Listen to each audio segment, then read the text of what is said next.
Selamat pagi semuanya. Selamat pagi menjelang siang, Bapak Ibu sekalian. Kita akan mulai on time pada siang ini. Para teman-teman pencinta seni, dimanapun Anda berada, selamat datang di acara webinar hari ini persembahan dari Asosiasi Galeri Seni Rupa Indonesia atau biasa disebut AGSI. Perkenalkan, nama saya Yuanita Sawitri yang akan menjadi moderator pada webinar kita kali ini yang bertema peran pemerintah dalam mendukung galeri seni rupa untuk meningkatkan ekonomi kreatif Indonesia. Nah, pada kesempatan kali ini pula kita mendapat kehormatan untuk menghadirkan para pembicara yang luar biasa.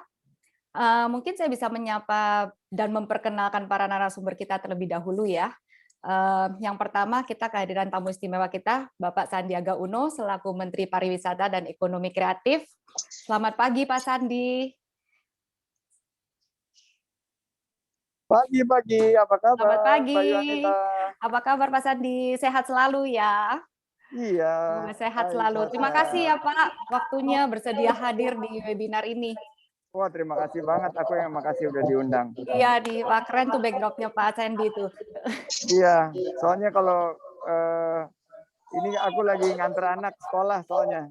Jadi aku taruh di background virtual 5 destinasi super prioritas. Keren. Nggak apa-apa Pak, yang penting terima kasih nih waktunya udah hadir di sini sambil ngobrol-ngobrol kita. Nah, oke, kita akan sambut sapa juga pembicara yang berikutnya. Ada Ibu Maya Sujatmiko selaku Ketua Asosiasi Galeri Seni Rupa dan juga pemilik Aspir Galeri. Selamat pagi Bu Maya, mungkin. Pagi Nita, selamat pagi juga semuanya. Selamat pagi Pak Sandiaga Uno, terima kasih sudah hadir. Pagi Mbak Maya, pagi. Juga semua partisipan yang begitu antusiasmenya mengikuti dari daerah banyak sekali. Terima kasih. Iya, ini. Oke, kita sambut pembicara yang lain dulu ya, Bu Maya ya. Oke. Silakan. Dan juga ada Pak Kris Darmawan selaku kolektor seni dan pemilik galeri Semarang Galeri. Selamat pagi Pak Kris. Pagi. Ya, selamat pagi. Iya. Pagi Mas Menteri. Pagi Mas Darmawan. Senang sekali ini bisa bincang-bincang sama Mas Menteri. Ya, saya yang senang mendapat kesempatan sharing nanti sama dengar sharingnya Mas Darmawan. Sukses Galeri Semarangnya. Ya, terima kasih Mas Menteri. Oke, yang berikutnya ada Ibu Andonowati selaku Chief Director dari PT Lawang Wangi dan pemilik Lawang Wangi Creative Space. Selamat pagi Bu Aan. Selamat pagi semuanya, selamat pagi Pak Sandiaga. Pagi Man. Terima kasih Man. Dan ada Pak Kosmas Gosali selaku arsitek dan kolektor seni. Selamat pagi. Pak Sandi, ketemu lagi kita. Halo Pak Kosmas, ketemu lagi. Apa kabar? Baik Pak Sandi. Selamat pagi teman-teman lainnya juga. Terima kasih. Oke, pagi Pak Kosmas. Terima kasih sudah bersedia hadir. Dan yang terakhir, nggak kalah penting, kita hari ini ada Pak Erastus Pramudita Rajimin selaku pendiri dan CEO dari Art Hotel Group. Selamat pagi. Kita panggilnya Pak Eri ya, lebih santai nih. Panggil Mas Eri aja nggak apa-apa, santai aja. Morning. Pagi, Selamat pagi Pak Sandi. Pagi Pak Eri, saya lihat anaknya Pak Eri di sini juga sama anak saya. Ya ketahuan deh Pak kita. Oke, terima kasih nih para narasumber yang sudah bersedia meluangkan waktunya. Oke, sebelum kita mulai, mungkin saya akan bacakan sedikit layout dulu untuk pagi ini. Webinar kita akan berlangsung selama 1 jam dan dibagi menjadi 5 sesi, yaitu di sesi pertama ada sedikit kata sambutan dari Ibu Maya, yang di sesi kedua ada pembukaan dan serta sedikit pemaparan dari Pak Sandi, dan yang ketiga kita akan masuk ke sesi diskusi dan pembahasan topik utama dan juga kita akan mendengarkan tanggapan dari diskusi hari ini dari Pak Sandiaga Uno. Di sesi keempat akan ada sesi tanya jawab. Mohon para hadirin bisa menuliskan pertanyaan di kolom chat. Nanti akan ada tim kita yang akan membantu untuk melihat. Dan di sesi kelima kita akan tutup dengan kesimpulan gitu ya dari Bu Maya nanti. Oke, saya tidak akan berlama-lama lagi. Baiklah, untuk sesi yang pertama saya mungkin persilahkan Ibu Maya untuk memberikan kata sambutannya selaku ketua dari aksi. Waktu dan layar saya persilahkan untuk Bu Maya. Terima kasih banyak, Nita. Selamat pagi menjelang siang, Bapak-Bapak dan Ibu-Ibu, teman-teman yang kami hormati. Puji syukur kepada Tuhan Yang Maha Esa atas kesehatan dan kesempatan yang diberikan sehingga kita bisa bertemu bersama pada siang hari ini. Sebelumnya, atas nama Asosiasi Galeri Seni Rupa Indonesia atau yang disingkat AGSI, saya ingin mengucapkan sekali lagi terima kasih dan apresiasi yang tinggi kepada yang terhormat Bapak Sandiaga Uno, Menteri Pariwisata dan Ekonomi Kreatif atas waktunya untuk menjadi pembicara utama. Terima kasih juga saya ucapkan kepada para narasumber, Ibu Andonowati, Pak Kris Darmawan yang mewakili Galeri Aksi, juga Pak Kosmas Gozali, Bapak Erastus Rajimin, dan juga Ibu moderator kita, Yuanita Sawitri, sebagai sekretaris dari aksi juga. Saya akan memulai dengan memberikan sedikit mungkin informasi latar belakang aksi untuk yang belum terlalu familiar ya dengan aksi. Aksi adalah organisasi independen, juga organisasi non-profit yang didirikan oleh 12 galeri pada tahun 2005. Misi kami adalah mempertemukan semua galeri di Indonesia di bawah satu wadah, menciptakan struktur galeri yang baik dan profesional, juga menjembatani dunia seni rupa dengan publik yang lebih luas. Aksi juga aktif menyelenggarakan kegiatan seni rupa berupa pameran di dalam dan di luar negeri, juga aktif berpartisipasi dalam event-event internasional seperti art fair, baik lokal dan di luar negeri. Pada saat ini, aksi beranggotakan 19 galeri yang tersebar di Jakarta, Bandung, Jogja, Malang, dan juga Bali. Dan tentunya jumlah ini akan terus berkembang. Mungkin saya akan sedikit bicara bagaimana aksi dengan kondisi, dengan situasi kondisi pada saat ini yang semua kita hadapin. Tentunya seperti industri lainnya, aksi sebagai salah satu dari seni rupa sebagai salah satu dari subsektor 17 subsektor ekonomi kreatif tentunya terdampak oleh pandemi COVID-19 yang kita hadapi bersama. Namun kami tidak lagi menunggu situasi untuk kembali menjadi normal, tetapi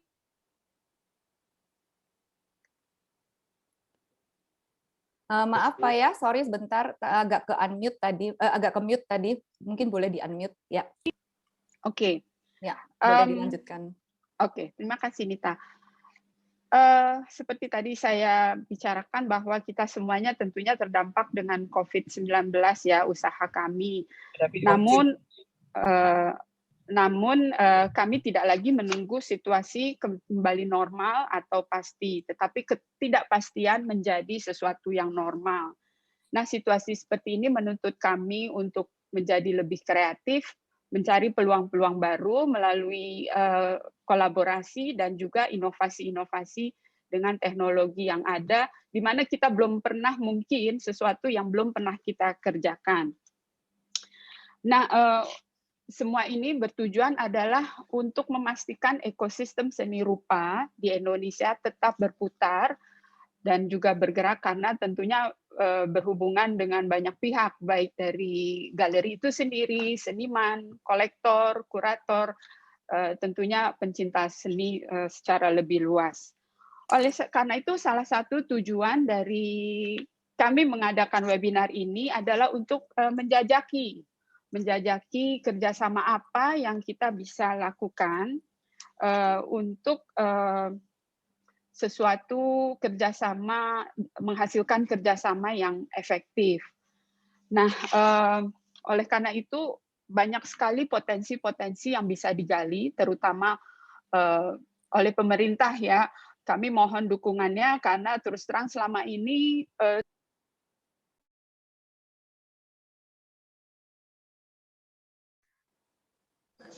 Pas dukungan pemerintah langsung di-mute dia. Wah, itu tidak sengaja atau sengaja tuh ya? Kayaknya sengaja, begitu nggak ada Iya, dukungan mungkin ada. pemerintah langsung di-mute. Waduh, Nggak tahu itu padahal dari itu mana yang mau nge-mute tuh. disampaikan. Iya, itu yang paling penting sebetulnya disampaikan. Oke, kalau gitu boleh diulang mungkin Maya, Bu Maya. Oh, diulang lagi. Nakal sekali itu yang mute. Nakal. Go Oke. ahead, sorry. Iya, makasih Pak Sandi. Ya, selama ini terus terang dukungan pemerintah terhadap dunia seni rupa lumayan minim ya Pak, bukan lumayan besar tapi lumayan minim, bahkan terbatas. Seperti misalnya contoh, kita ambil studi contoh dengan negara tetangga Singapura yang begitu agresif, begitu aktif mensupport kegiatan-kegiatan seni rupa seperti semacam Singapore Art Week, juga membangun secara masif infrastruktur seni rupa yang besar-besaran karena kesadaran akan generate income yang besar, dampaknya bukan saja terhadap seni rupa tapi pariwisata dan industri lainnya tentunya. Lumayan minim Maya atau nggak ada sama sekali gitu? Bisa dua-duanya Pak. Bisa dua-duanya. Jadi I take a note. Thank you Pak Sandi.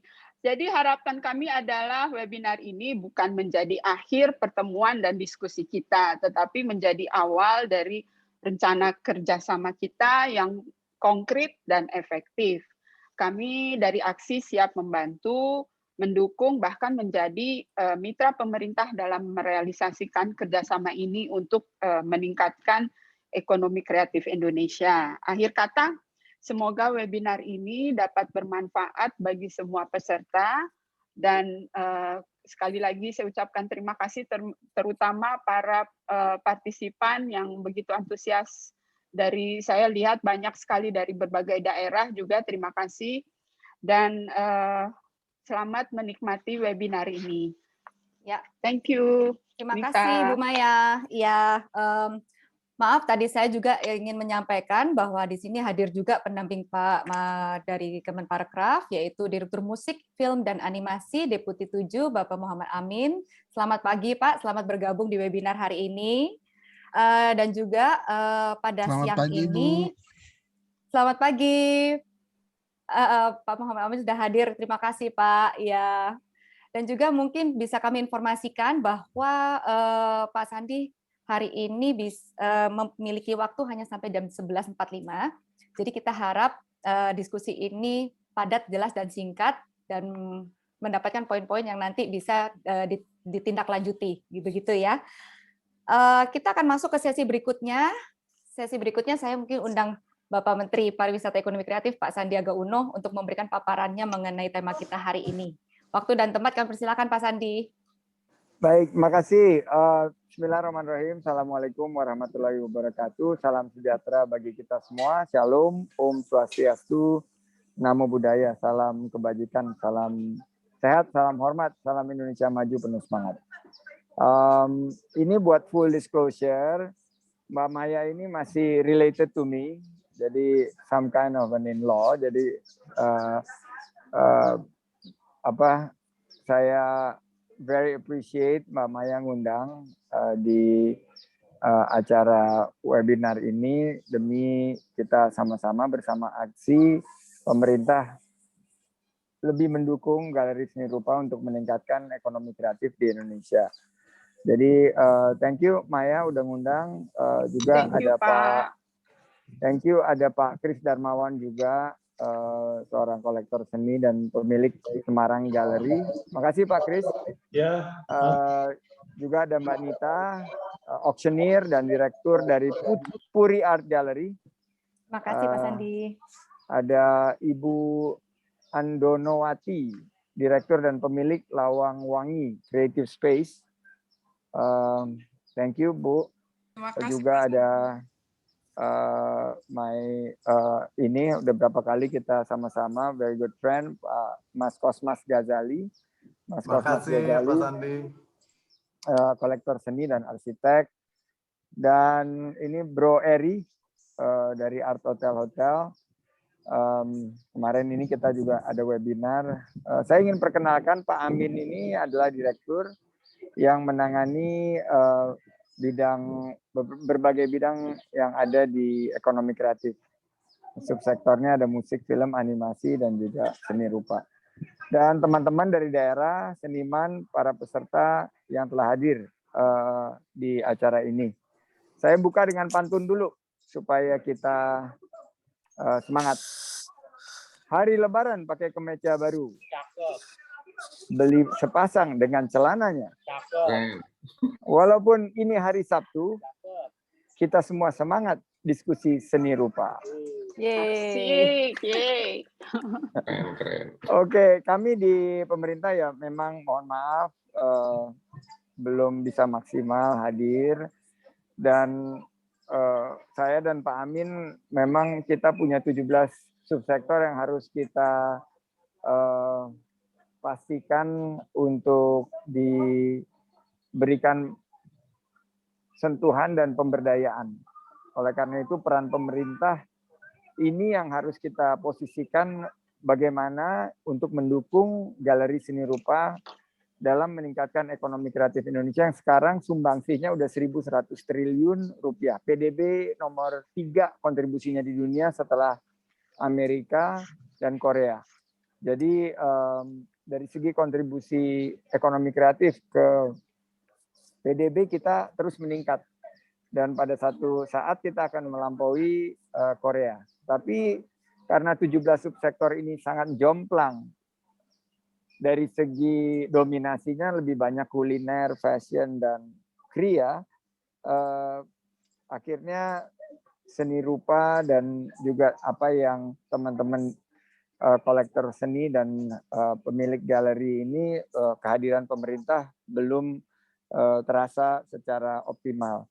Oleh karena itu saya ingin mengucapkan selamat dan apresiasi kepada Asosiasi Galeri Seni Rupa Indonesia nih. Karena aksi ini jadi komplementer peran pemerintah. Jadi ikut step in dan kita bisa berkolaborasi. Nah, kami punya beberapa platform dalam bagaimana kita mendorong ekonomi kreatif agar lebih memiliki dampak untuk menggerakkan ekonomi kita. Pertama-tamanya adalah inovasi, adaptasi, dan kolaborasi. Dan diskusi interaktif ini adalah untuk meningkatkan wawasan kreativitas dan dalam pilar kolaborasi kita.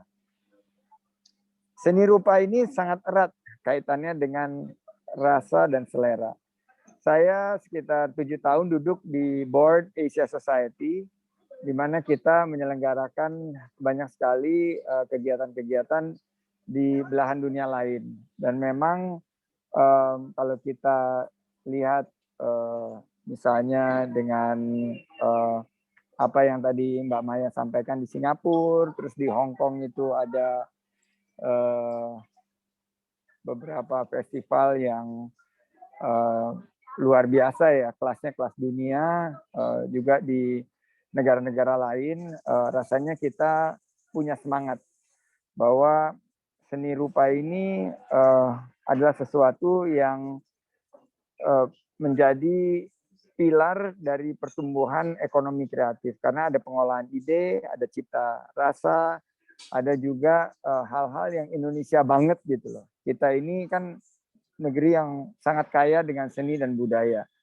Dan kalau kita lihat peran seni rupa juga untuk perkembangan budaya suatu daerah dan satu bangsa dan negara itu sangat besar.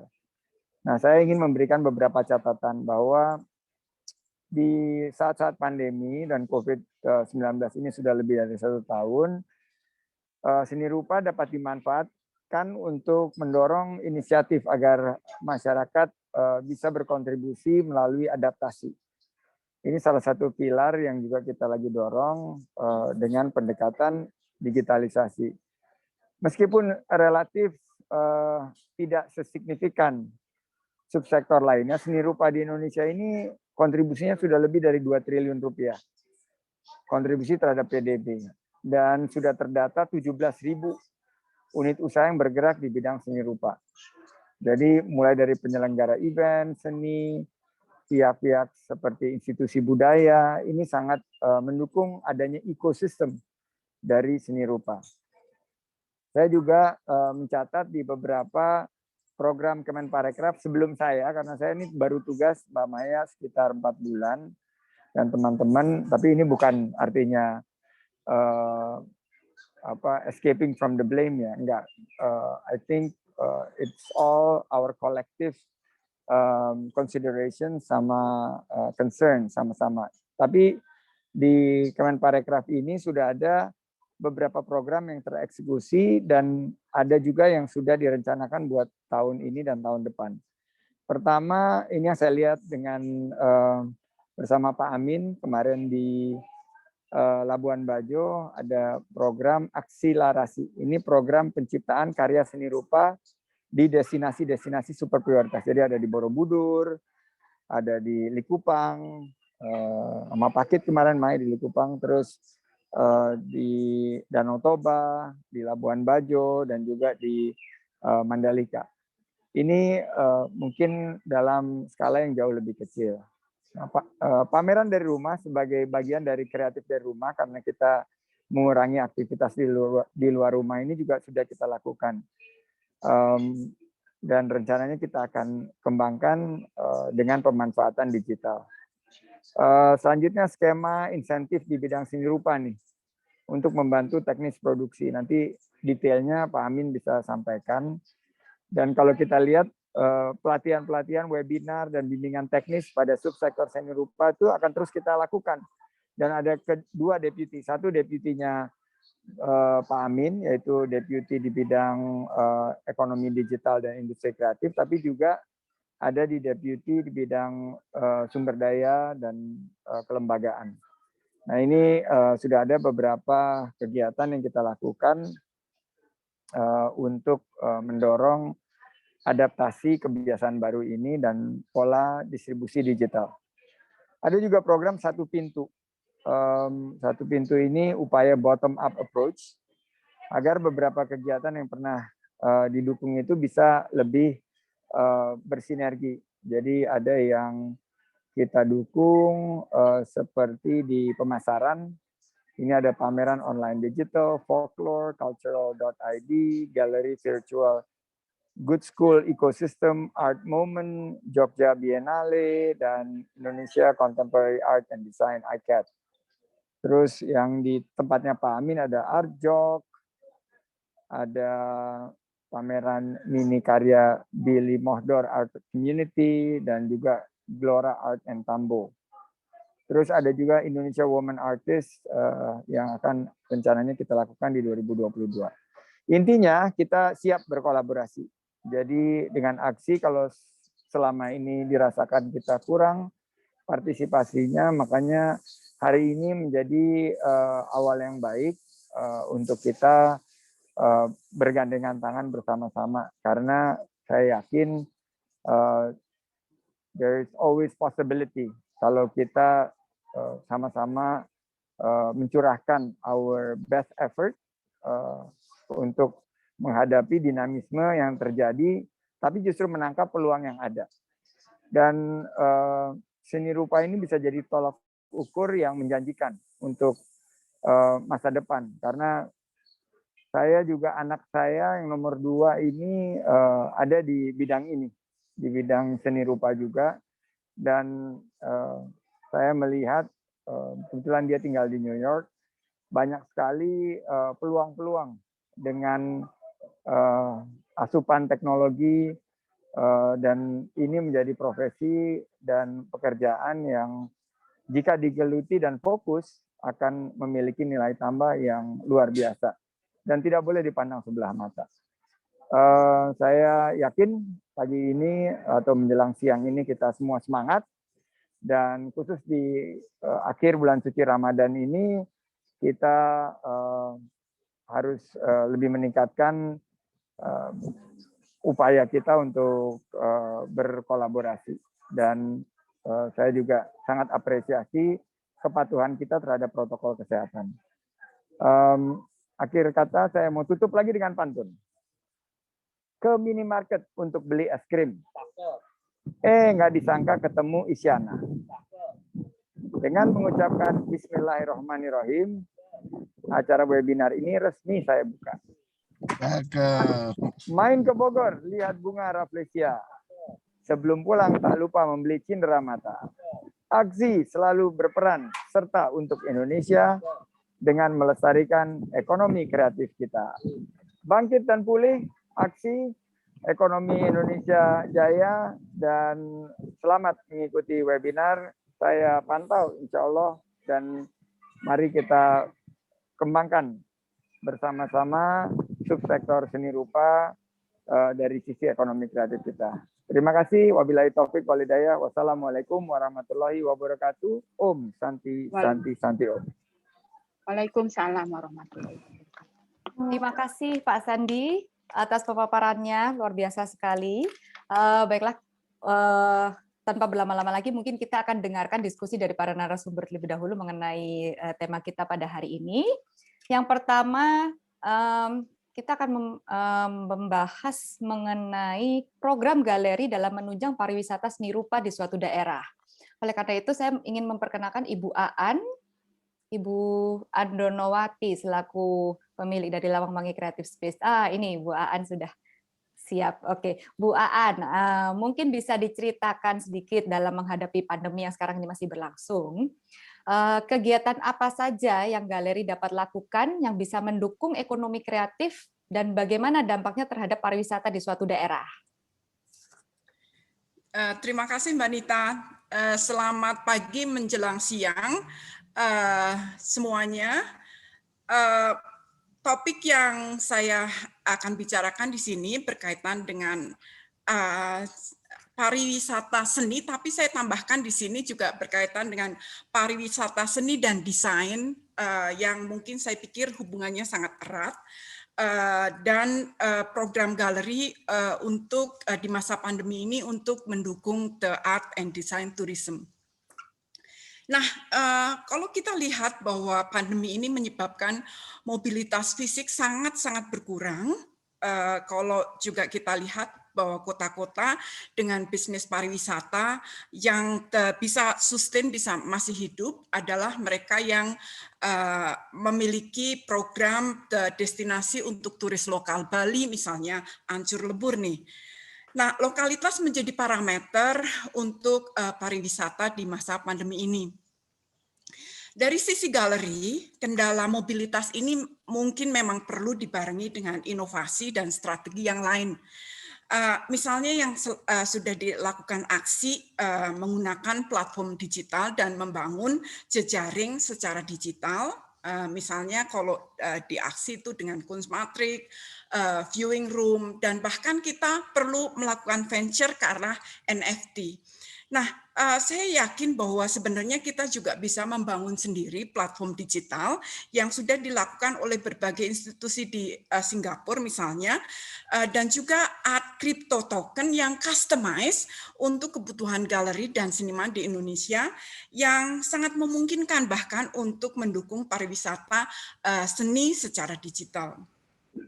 Selain itu, saya pikir kerjasama antar galeri perlu digalakkan. Traveling exhibition misalnya bisa dimulai dengan Jakarta, Semarang, dan Bali, di mana kolektor dan komunitas seni secara lokal bisa hadir di pameran di daerah-daerah tersebut, sekaligus melibatkan seniman dan galeri secara nasional.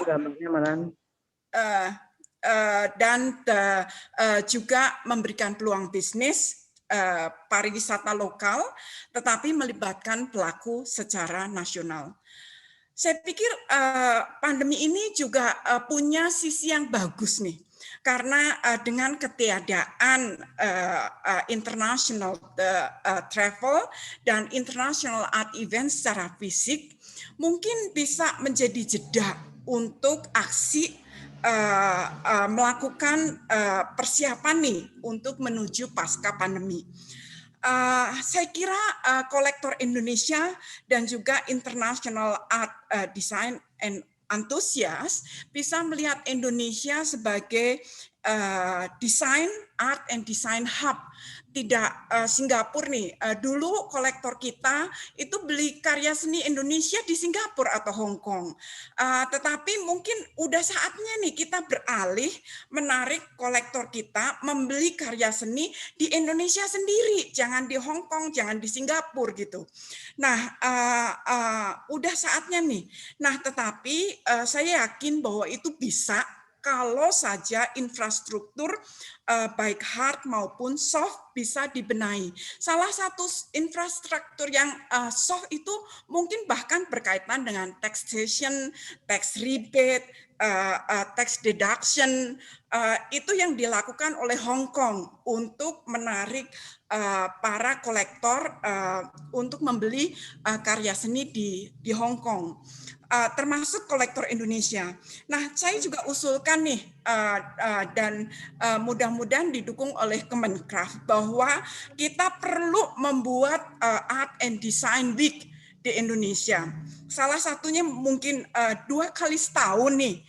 Saya pikir perlu dibuat Art Weeks, satu di Jakarta dan satu di Bali nih. Mudah-mudahan nanti di follow up oleh aksi nih untuk nodong Pak Sandiaga Uno mensupport kedua Art Week ini.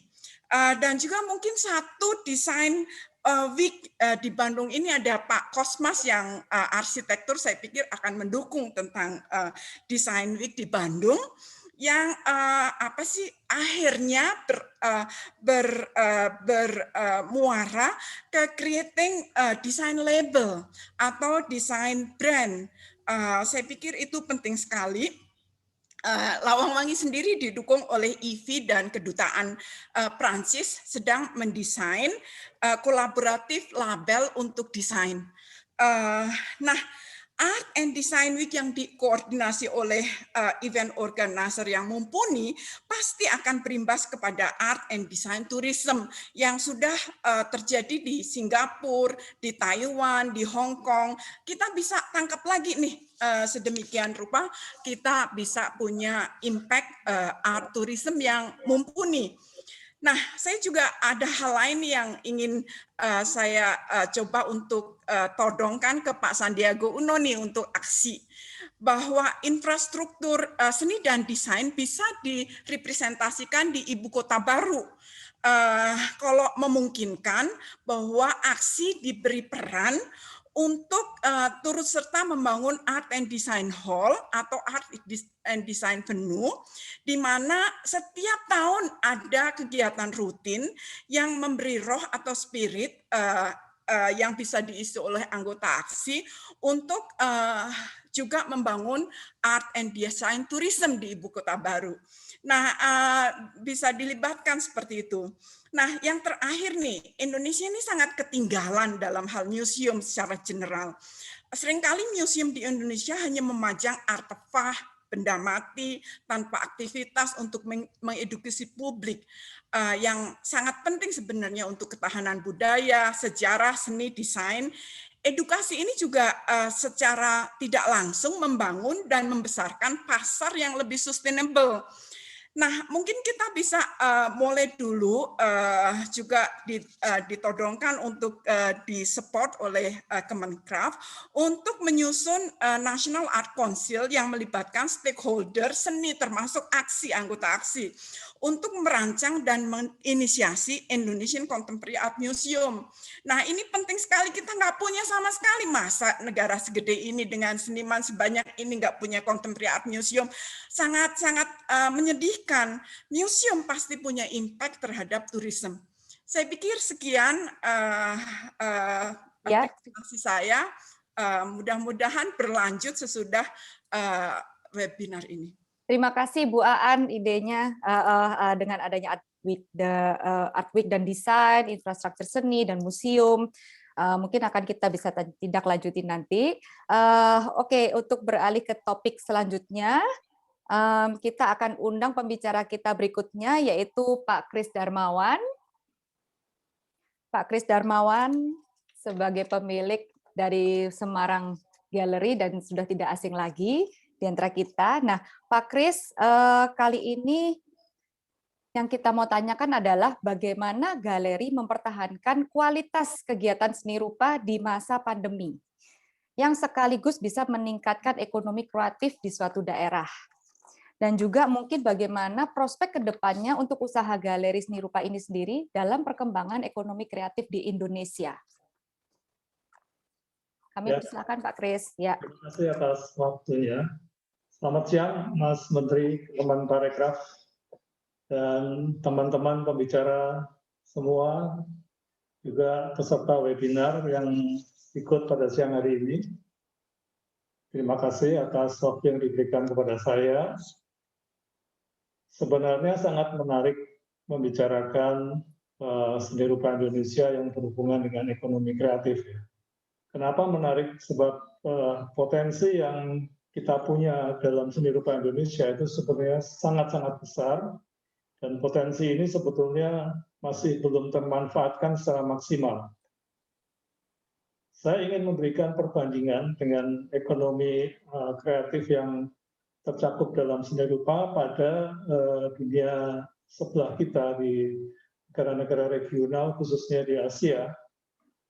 Pada sesi pelelangan Sotheby's tahun lalu, di evening sale event, ada 35 lot karya seni rupa Asia yang terjual dengan harga 100 juta US dollar. Itu berarti 1,5 triliun rupiah.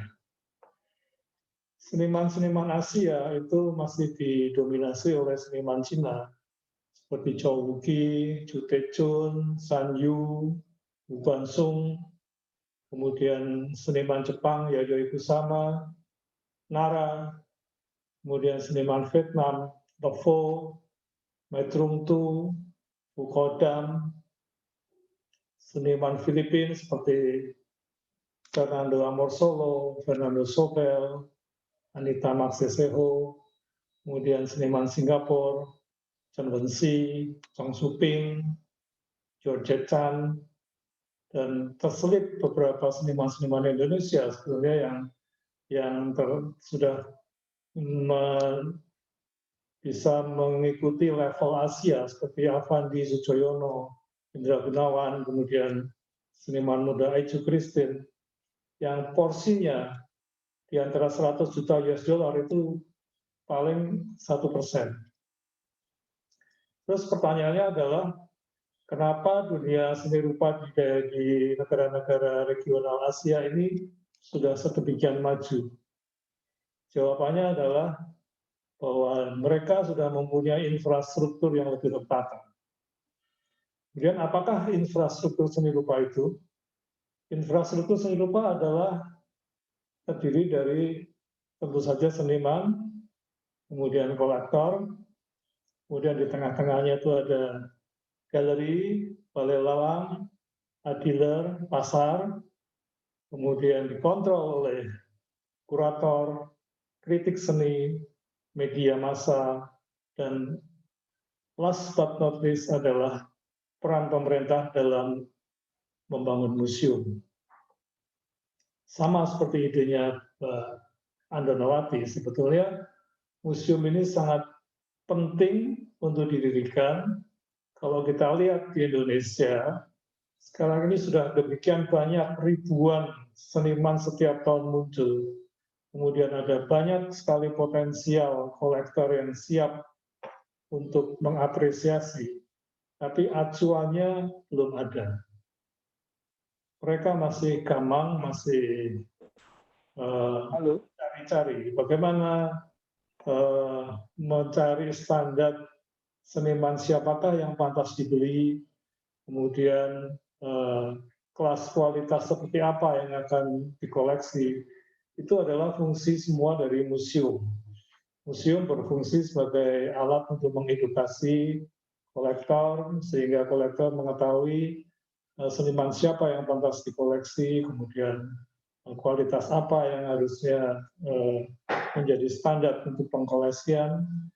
Kemudian bagi seniman pun juga mereka akan melihat sejauh mana kualitas-kualitas yang pantas masuk ke dalam museum item gitu, sehingga seniman akan berlomba-lomba untuk mencapai berusaha untuk bisa dikoleksi oleh museum.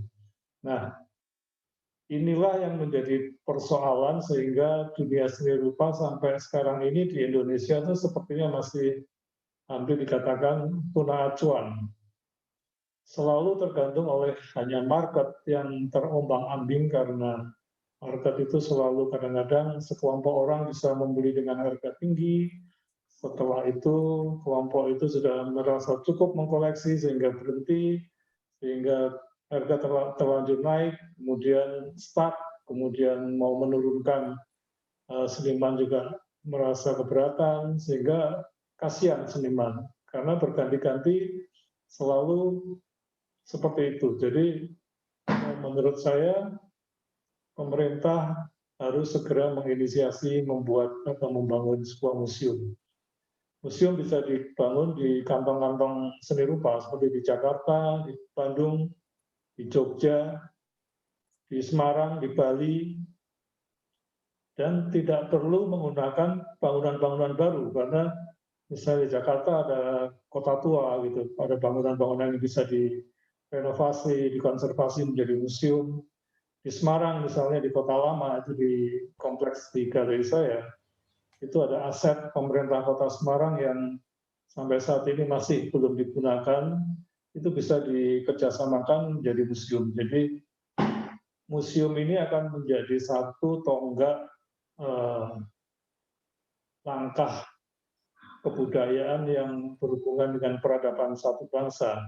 Kalau kita lihat di luar negeri, di negara-negara barat, museum itu sudah menjadi satu perhatian oleh pemerintah dan dibangun beratus-ratus tahun yang lalu, sehingga museum itu menjadi kuat dan bisa berfungsi menjadi art tourism. Setiap weekend masyarakat rela berbondong-bondong mengantri di museum untuk sekedar menikmati atau belajar atau mengapresiasi karya-karya, dan itu akan bermanfaat untuk ekonomi kreatif.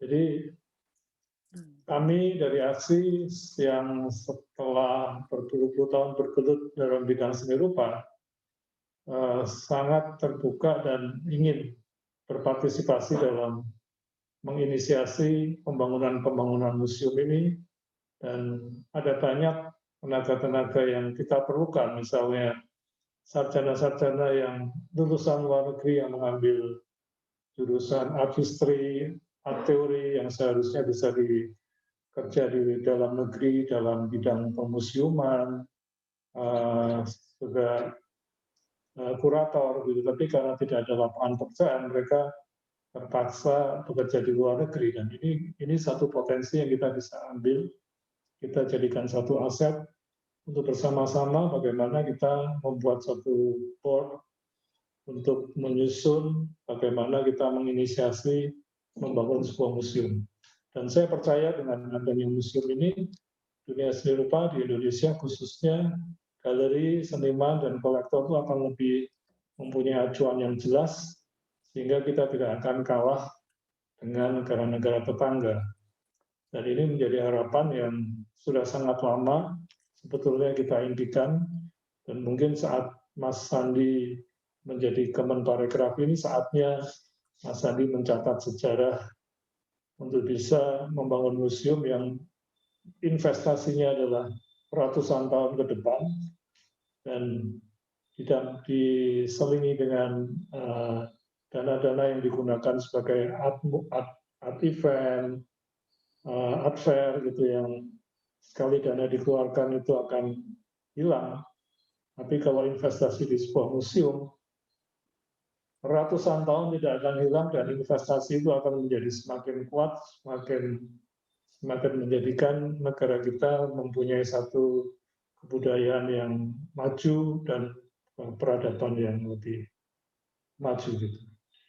Kira-kira harapan dari saya begitu, mudah-mudahan ini mendapat respon yang cukup positif bagi Kementerian Kemenparekraf khususnya di ekonomi kreatif, sehingga kita bisa mewujudkan bagaimana kita bisa membuat dan membangun sebuah museum. Terima kasih atas waktunya. Ya, terima kasih Pak Kris. Ini dengan adanya input dari Pak Kris dan Bu Adi bahwa museum sangat penting ya untuk menunjang ekraf dalam negeri ya. Mungkin sebelum Pak Sandi undur diri, apakah bisa memberikan tanggapan sedikit mengenai ide-ide museum? Lanjut, Mbak Nita, nggak apa-apa saya tambah 15 menit. Oh, Supaya terima saya kasih. bisa dengar semuanya. Yes, Ya. terima kasih Pak Sandi. Oke. Terus nanti mohon sedikit waktu untuk Pak Amin memberikan Ya. beberapa tanggapan ya, karena beliau yang sudah lebih lama daripada saya di Kemenparekraf. Silakan Mbak Nita. Ya, baik Pak Sandi, terima kasih. Oke, kita akan lanjut dulu ke narasumber kita berikutnya, bahwa semua kegiatan-kegiatan seni rupa ini tidak kalah penting dengan adanya kehadiran para pencinta seni dan kolektor seni rupa itu sendiri tentunya ya. Nah, kali ini hadir bersama kita yaitu seorang kolektor seni, juga seorang arsitek yang mungkin sudah tidak asing lagi, Pak Kosmas Gosali. Pak Kosmas, halo. Ya, selamat siang Nita. Siang, oke. Nah, kita mau nanya nih, kalau dari sudut pandang seorang kolektor ya, kegiatan seperti apa yang diharapkan dari sebuah galeri atau institusi seni rupa supaya kegiatan itu menarik dan layak dikunjungi? Dan apakah program edukasi seni dan workshop-workshop yang ada di suatu daerah, seperti yang tadi diutarakan oleh Bu Aan, di beberapa daerah di Indonesia yang lain, akan meningkatkan minat kolektor ke daerah tersebut? Ya, terima kasih Nita. Ya, selamat siang kembali Pak Sandi. Sebagai seorang kolektor, ya tentu saja buat saya yang terpenting bukan hanya sekedar memiliki atau menikmati hasil akhir dari suatu karya seni, tapi sebenarnya proses berseni itu, berkarya seni itu menjadi sesuatu yang sangat penting ya.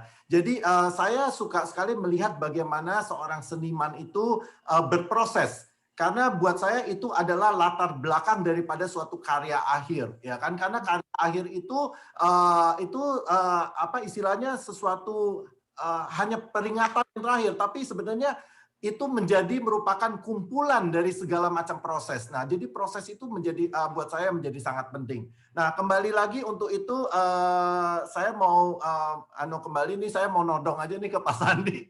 Terakhir kita bertemu di Kota Tua sebenarnya dalam rangka itu adalah GV ya, jadi joint venture antara BUMN, Pemprov DKI sama MRT TJ untuk menghidupkan Kota Tua kembali. Tadi Mbak Aan sudah menyebutkan, Pak Kris sudah menyebutkan, dan saya setuju sekali. Kebetulan saya ini kan duduk di TSP ya, Tim Sidang Pemugaran untuk Pemprov DKI, di mana kita menjadi penasehat atau advisor untuk joint venture yang baru ini. Saya juga sudah mendapatkan input bahwa Kementerian Parekraf juga dan Tourism juga sangat mendukung usaha untuk di Kota Tua ini. Makanya Pak Sandi waktu itu juga hadir di sore hari yang panas tersebut. Nah, jadi saya menginginkan begini, kita tahu bahwa tadi museum, Pak Kris mengatakan museum itu penting sekali. Saya sangat-sangat setuju. Tapi saya memikirkan bagaimana proses masyarakat kita bisa mencintai museum. Jadi sebelum dia sampai ke museum, apa yang harus kita lakukan supaya masyarakat kita, terutama generasi muda ini, bisa mencintai seni. Jadi bisa hidup bersama-sama dengan kesenian. Nah, jadi maka dari itu saya berpikir bahwa yang harus kita ciptakan adalah suasana itu, bahwa mereka itu bisa sejak usia dini bersentuhan dengan seni. Karena biasanya anak muda kalau dibawa ke museum belum apa-apa dia udah takut, karena dia pikir museum itu adalah sesuatu yang sakral, sesuatu yang terlalu rumit, terlalu sulit untuk dimengerti. Nah, jadi kehidupan keseharian itu. Nah, makanya saya mengusulkan bagaimana kalau kita duduk bersama nih Pak Sandi antara Kementerian Bapak, bicara dengan Pak Erik juga BUMN, Pak Anies itu, dan karena kenapa? Karena kita tahu bahwa di Kota Tua itu 30% aset yang dimiliki itu adalah aset BUMN dan Pemprov DKI. Nah, kalau saya udah banyak bicara dengan orang-orang dari segi finansial. Kalau misalnya Pemprov ingin menghidupkan Kota Tua atau pemerintah ingin menghidupkan Kota Tua lagi, tapi kita mengharapkan adanya swasta yang berinvestasi di situ, ya kan, kebetulan terus kemudian dengan perhitungan payback periode dan sebagainya, itu akan sulit sekali. Dan kita sudah tahu bahwa selama 20 tahun terakhir ini apa yang diusahakan terhadap kota tua itu bisa tidak berjalan. Nah, saya mengusulkan harusnya kita di kota tua itu mempunyai daerah-daerah seperti di Beijing 798 atau di Shanghai, ya. Jadi kita memberikan area di mana aset-aset Pemprov atau BUMN itu bisa bersama-sama dengan Kementerian Parekraf, ya, itu dirubah untuk menjadikan tempat-tempat di mana para orang-orang kreatif itu bukan hanya berpameran, tapi bisa living. Tujuan kita adalah orang bukan hanya melihat, sekedar melihat. Tourism itu bukan soal pengunjung dari luar negeri, tapi yang kita mau adalah tourism itu menjadi kebutuhan keseharian termasuk orang-orang lokal. Nah, kalau kita bisa membawa para seniman bisa residensi di situ, jadi bukan hanya sekedar galeri, ya, kita bisa bekerja sama sekarang dengan Aksi, ya, sehingga di sana terjadi residensi, jadi living.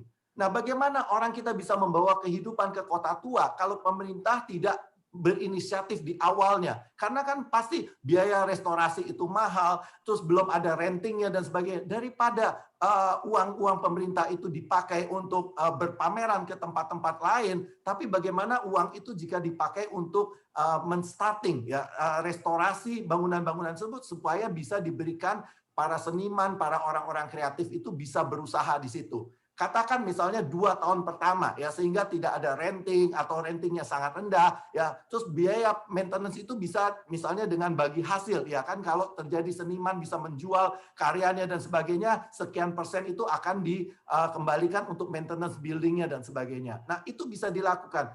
Saya merasa dengan adanya orang-orang kreatif yang mulai living, karena yang kita buat itu kota tua bukan hanya sebagai tourism destination, tapi a livable city. Nah, kalau ada orang-orang yang sudah, orang-orang kreatif ini bisa living di situ, pasti investor-investor lain juga akan terus berdatangan ke sana. Ya kan, akan tumbuh restoran, akan tumbuh industri-industri kreatif lainnya. Setelah dengan Aksi kita bisa bekerja sama dengan industri perfilman. Kita banyak sekali gudang-gudang di sana yang indah, yang bisa dijadikan untuk studio-studio rekaman, musik dan sebagainya. Karena kita tahu banyak di kota-kota besar, ya, seperti Beijing, Shanghai, New York, ya, ataupun London, selalu daerah-daerah yang tadinya tertinggal, di mana kita memberikan orang-orang kreatif untuk mulai hidup di sana, maka kota itu akan berkembang dengan sangat pesatnya dan sangat cepatnya. Nah, itulah saya rasa yang bisa dilakukan oleh kementerian supaya kita setelah dari situ kehidupan masyarakat itu keseharian itu akan berkembang, nanti dia akan masuk lagi meningkat ke arah museum dan sebagainya. Tapi dengan cara seperti ini bukan hanya kita membuat para seniman di situ bisa hidup dan berkarya, tapi dengan adanya tempat-tempat seperti ini kita akan bisa memberikan kesempatan para seniman-seniman baru, seniman-seniman muda untuk bisa diketemukan, ya kan, yang mungkin selama ini kita tidak pernah mendengar, tapi mereka mendapatkan tempat-tempat kreatif. Nah, disitulah akan berkembang seni rupa Indonesia dan juga craft design, ya, yang bukan hanya sekedar certain people aja atau seniman-seniman tertentu saja. Karena kita tahu bahwa Indonesia ini penuh dengan orang-orang kreatif. Tapi bagaimana kita bisa memberikan kesempatan kepada orang-orang kreatif ini bisa muncul di permukaan. Jadi, Kosma, sorry saya potong, tidak hanya di Jakarta mungkin, ya, bisa juga di berbagai daerah. Tidak hanya di Jakarta, tapi di Jakarta ini akan menjadi prototipe pertama, ya. Karena kenapa? Karena Jakarta sudah punya asetnya, kota tua itu sudah ada, tinggal di boost lagi dengan dana dan sebagainya, dengan konseptual yang tepat, maka itu akan menjadi prototipe yang bisa kita kembangkan di kota-kota lainnya, gitu loh, ya. Nah, kenapa saya mengatakan demikian? Jakarta juga penting karena kita tahu ibu kota suatu saat akan pindah, ya kan? Mbak Aan minta supaya di kota baru akan dibikin tempat. Tapi yang saya sebagai orang Jakarta yang lahir di Jakarta, saya selalu berpikir apa yang terjadi dengan Jakarta kalau semua orang pindah nanti pemerintahan. Jakarta bukan hanya sekedar pusat ekonomi, Jakarta harus menjadi pusat budaya, dan itu harus kita mulai. Dan kalau Jakarta itu selalu menjadi barometer untuk semua daerah, Jakarta sukses melakukan sesuatu, semua daerah akan bisa mengikuti itu. Maka dari itu memang ini merupakan kesempatan yang sangat-sangat tidak bisa dilewatkan lagi karena kita sudah punya asetnya. Ya, itu kita sudah punya asetnya dan kita bisa menjadikan suatu percontohan. Ya, makanya saya harap setelah ini kita duduk bareng-bareng bicara dengan segala kementerian itu, kita bikin program karena tanpa suatu kurasi, tanpa suatu program, Kota Tua tidak akan terjadi apa-apa. Ya, saya harapkan supaya jangan sampai seperti 20 tahun terakhir ini kita berusaha membuat ini dan itu tapi ternyata tidak berjalan, kecuali kalau kita bisa memberikan orang-orang untuk hidup di situ, benar-benar hidup.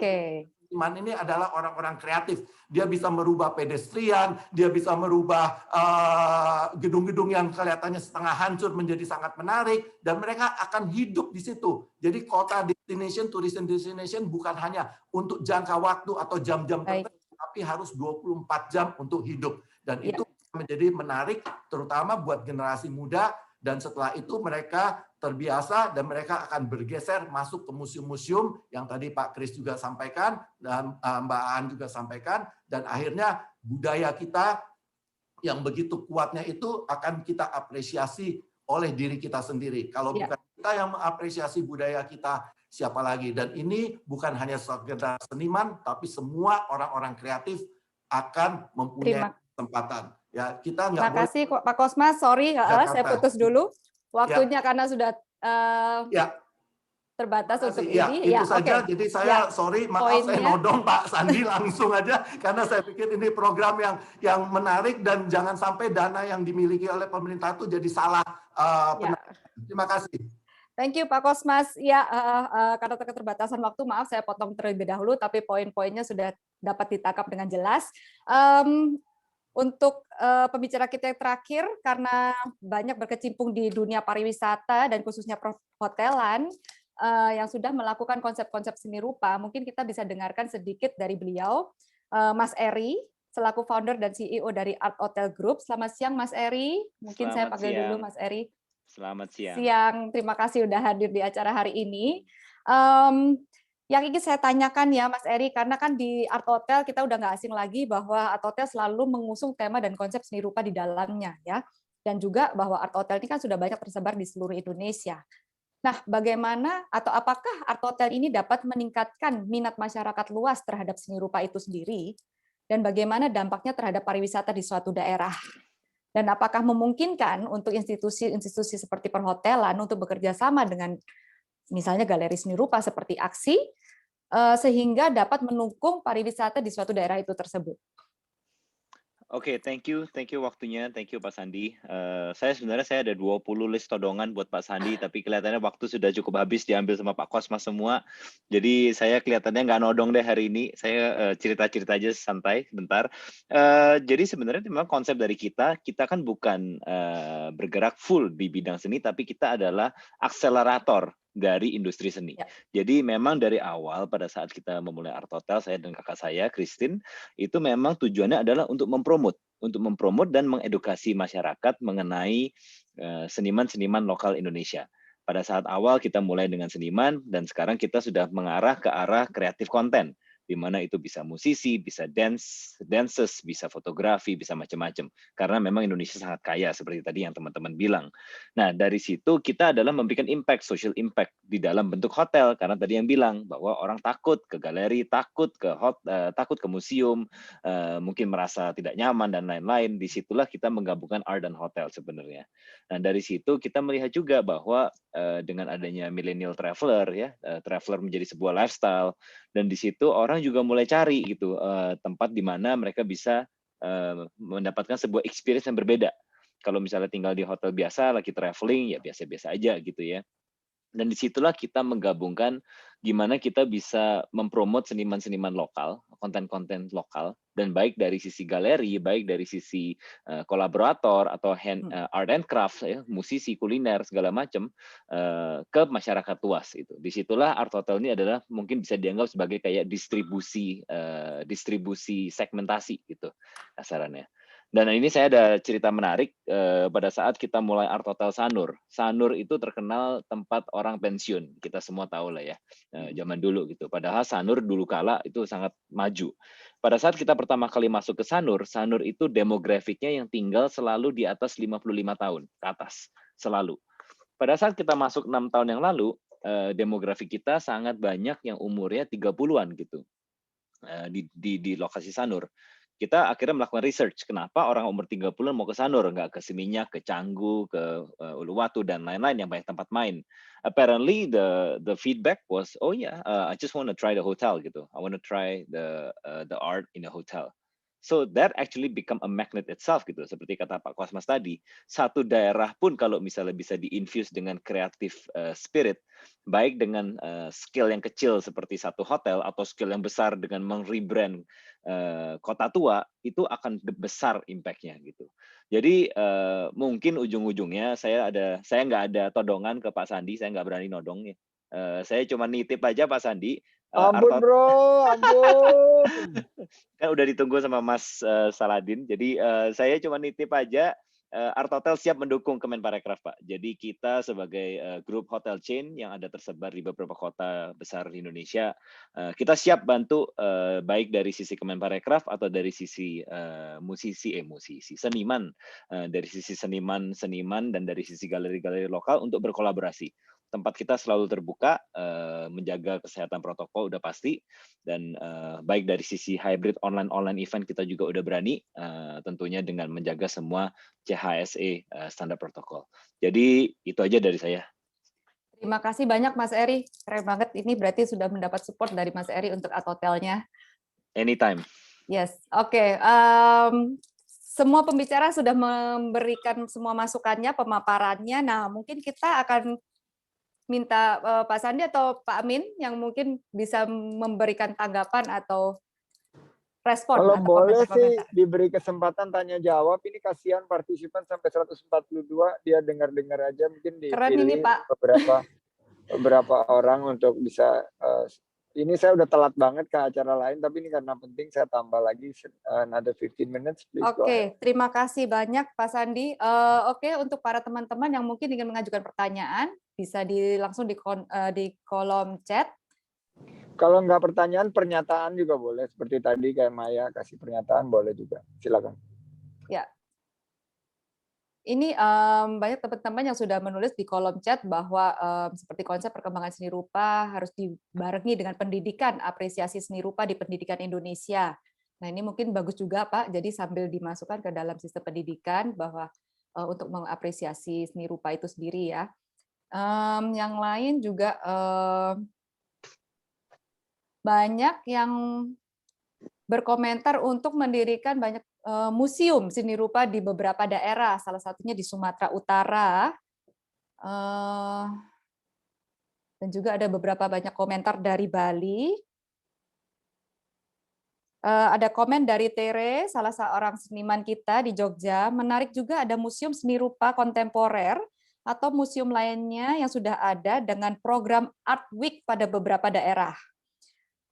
Namun asik lagi kalau ditambahkan lagi untuk penggerak seni bisa melalui art center yang berisikan ruang-ruang komunitas yang dapat memberikan tempat untuk workshop, share about art, residency, exhibition, dan lain-lain. Dan art center dapat di tempat di daerah-daerah ya, dan dapat juga menjadi destinasi wisata seni. Jadi di tempat beberapa daerah itu mungkin bisa dijadikan satu art event ya kalau menurut Tere ya. Oke, dari Art Link Indonesia, semangat Pak Kris, setuju banget dengan gagasan berlapis-lapis praktisi seni rupa Museum Seni Rupa Kontemporer Indonesia. Gagasan lama yang tidak direspon oleh pemerintah pusat dan daerah dengan alasan klasik tidak ada anggaran. Yang mudah-mudahan bisa direspon. Oke, mungkin kalau pertanyaan belum ada lagi, Pak. Mungkin ini komentar yang terakhir, program Integrated Art dan Tourism yang melibatkan Kemenkraf, BUMN, dan pemerintah daerah akan menjadi sistem kolaborasi yang menjadi contoh baik ke depannya. Nah, banyak komentar yang setuju dengan adanya infrastruktur di negara kita ya, Pak, ya, baik itu di Jakarta maupun di daerah-daerah yang lain. Mungkin ada tanggapan dari Pak Sandi mengenai komentar-komentar ini atau dari Pak Amin mungkin. tentang ide-ide dan juga Oke, silakan kolaborasi. Pak Amin dulu. Nanti setelah itu saya yang Boleh? menanggapi. Silakan. Wah, terima kasih Mas Menteri, Pak Sandi dan teman-teman seni rupa. Udah beberapa yang saya udah kenal. Saya sangat tertarik sekali dengan ide membangun museum galeri contemporary art yang akan mendukung menjadi art tourism. Menurut saya ini ide besar. Jadi saya teringat waktu magang di Smithsonian Institute dan melihat sendiri bagaimana museum-museum yang ada di Washington DC itu dikemas dengan luar biasa, menjadi dengan kuratorial yang luar biasa, sehingga saya melihat bahwa museum-museum itu adalah menggabungkan potensi seni budaya, pendidikan, edukasi, dan juga sekaligus aktivitas ekonomi. Jadi dalam museum itu aktivitas ekonominya juga ada tempat-tempat di mana kemudian transaksional itu terjadi. Saya kira ide ini menarik dan tinggal bagaimana kami dari pemerintahan untuk bisa berkoordinasi dengan tadi Kemenparekraf, tidak bisa sendiri dalam hal ini, dia harus berhubungan dengan BUMN dan Kemendikbud dan instansi-instansi yang terkait. Saya kira ini merupakan ide yang perlu untuk di highlight pada pagi ini. Demikian Mas Menteri. Oke, thank you. Dan itu kami juga sangat apresiasi kalau ada beberapa masukan lain ya, Mbak Nita. Tapi saya kan ditodong nih sama Mas Kosmas. Dan biasanya saya yang nodong. Sekarang ini saya di pemerintahan saya yang kena todong. Satu-satu dulu. Oke, yang Kota Tua, kebetulan kita ketemu kemarin sama Bro Kosmas di Kota Tua ini, it's going to be a kolaborasi yang sangat kolosal ya.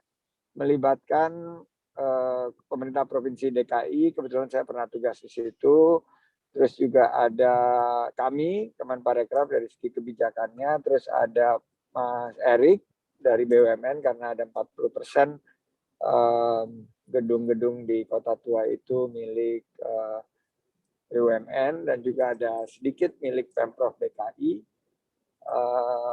Justru pemerintah pusatnya hampir nggak ada di sana. Pemerintah pusat yang di luar BUMN ya.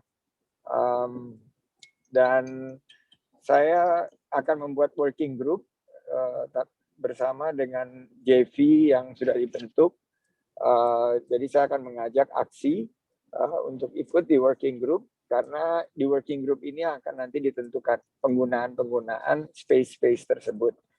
Jadi mudah-mudahan kalau kita from the get-go udah terlibat, Mas Kosmas, kita bisa ngarahkan untuk buat yang keren banget. Karena kalau pemerintah sendiri nih biasanya, bukan saya ini, tapi saya melihat bahwa kalau belum ada keterlibatan dari komunitas, belum ada keterlibatan dari dunia usaha, institusi pendidikannya juga belum terlibat, maupun media belum terlibat, banyak sekali program-program pemerintah yang akan sangat tidak optimal.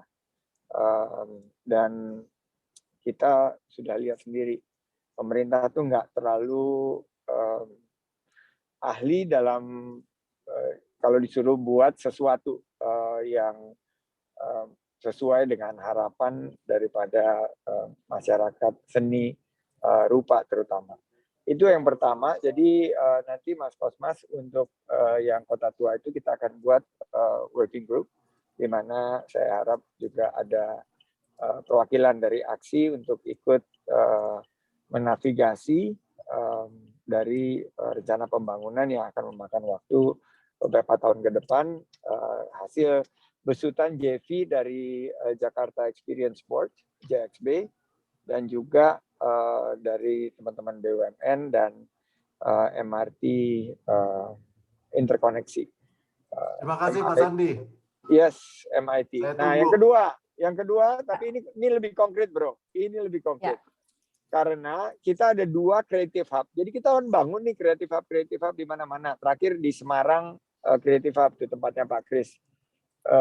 Aku nih harap-harap cemas gitu loh. Karena sebagian daripada creative hub ini adalah rintisannya sebelumnya ya, Pak Amin dan teman-teman dari Bekraf. Terus transisi dari Bekraf ke Kemenparekraf, saya takut tuh nggak ada ownership-nya dan nggak ada soul-nya dari Creative Hub ini. Makanya yang kemarin saya berdoa banget yang Semarang pertama kali kita akan buat atau kita sudah buat dan kita sudah sampaikan. Ini lewat jenggelongan, sorry. Mobilnya suspensinya kayaknya harus diganti. Tapi karena kita penghematan ya, nanti dulu ganti mobilnya. Buat Creative Hub dulu.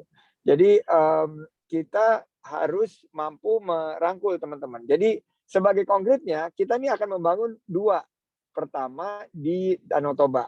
Ini di Samosir, kalau tidak salah ini, tapi bukan di bawahnya Pak Amin nih, Deputi Bidang 3. Nanti saya akan libatkan teman-teman dari aksi di Pulau Samosir. Terus satu lagi yang juga sedang finalisasi itu di Labuan Bajo, di Puncak Waringin.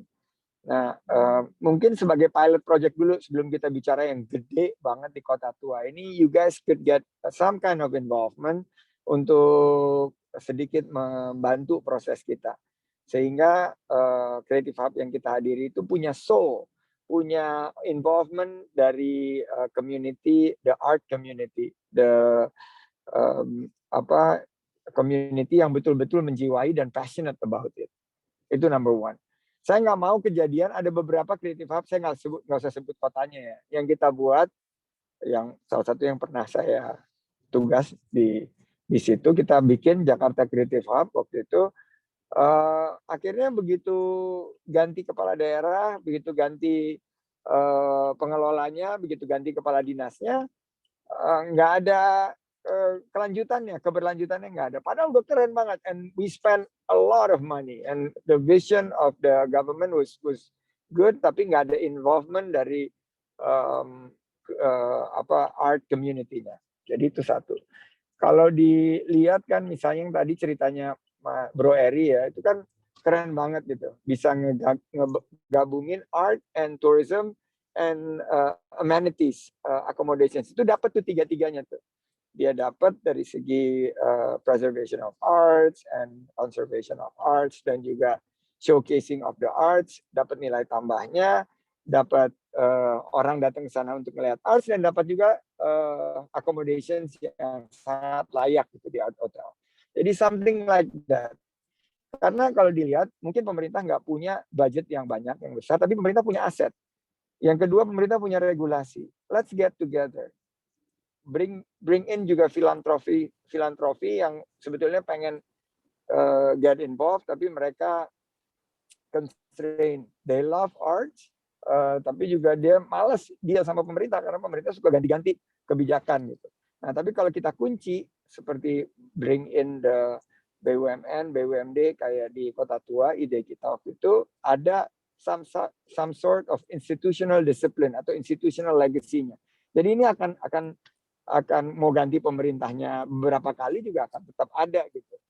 Itu yang pertama. Jadi yang konkret saya ingin menawarkan aksi dan teman-teman di sinilah to be involved in our yang small piloting of Creative Hub yang aku hold itu di Banyuwangi sama di Mandalika. Karena I'm not sure that I would want to spend hampir 90 miliar rupiah, ya mungkin buat kalian kecil, tapi buat pemerintah besar sekali. Kegiatan itu ada di Mandalika, ada di Banyuwangi yang saya hold dulu. Yang jalan, karena saya harus jalan, itu karena sudah ditenderin, itu ada di Samosir sama kalau nggak salah di Labuan Bajo. Nanti Pak Amin tolong cek, ada satu Creative Hub lagi yang tahun ini kita mau selesaikan. Let's get these people involved. Karena dengan involvement mereka, involvementnya Maya dan teman-teman orang-orang hebat ini, dan ada 100 berapa nih yang gabung? 140 orang yang dengerin saya lagi cuap-cuap di sini. Jadi ini bisa ensure bahwa kita nggak mubazir membangun sesuatu, dan apa yang mereka harapkan itu paling nggak ada sedikit interkoneksinya. Dan nanti begitu Kota Tuanya, karena menurut aku yang the final gong yang gedenya itu ya Kota Tua, karena Kota Tua itu ya udahlah, this is it. If you want to have a contemporary art museum ya tempatnya memang harus di Kota Tua atau satu mungkin di Bali ya. Satellite one. Dua hal itu yang saya titip langsung konkret yang mungkin PIC-nya nanti biar Pak Amin aja yang menghubungkan dua hal ini.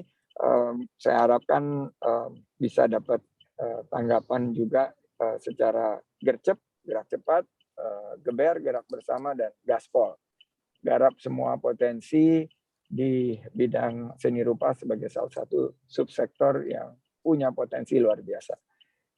Saya kembalikan ke Mbak Nita. Terima kasih. Terima kasih Pak Sandi, terima kasih banyak atas pemaparannya. Saya tahu ini sudah lewat dari jam yang telah disediakan kepada kita. Terima kasih sekali atas extra time-nya. Oh, terakhir satu lagi. Boleh. Untuk institusi pendidikan kita punya 6 institusi pendidikan setingkat perguruan tinggi. Jadi ada di Bali, ada di Palembang, ada di Medan, ada di Lombok, sama di Makassar. Ada 6 spots. Itu feel free. Sekarang ini terlalu heavy on pariwisata, tapi menurut saya they need to pivot karena pariwisata itu juga sekarang harus embedded ke ekonomi kreatif, dan ekonomi kreatif you talk about pariwisata ya must involve art, terutama seni rupa. Jadi itu juga bisa diajak dalam bentuk kolaborasi bersama. Baik, ya oke. Semua respon akan kita follow up nanti ya Pak Sandi. Terima kasih banyak atas open ininya, invitation-nya untuk dua hal ini. Kita sangat berterima kasih Pak Sandi hadir di sini, juga Pak Amin. Mohon maaf bahwa acara ini telat mundur 15 menit nih dari jam yang kita harusnya sediakan, dan Pak Sandi sebetulnya tadi nggak bisa berlama-lama, akhirnya menyediakan waktu untuk kita. Saya mohon maaf juga bahwa banyak pertanyaan yang mungkin terakhir-terakhir tidak dapat dibacakan, namun acara hari ini harus ditutup karena mungkin Pak Sandi harus pergi juga dan Pak Amin juga ada kesibukan lain. Mungkin sebelum kita tutup kita akan foto bersama ya. Sebelum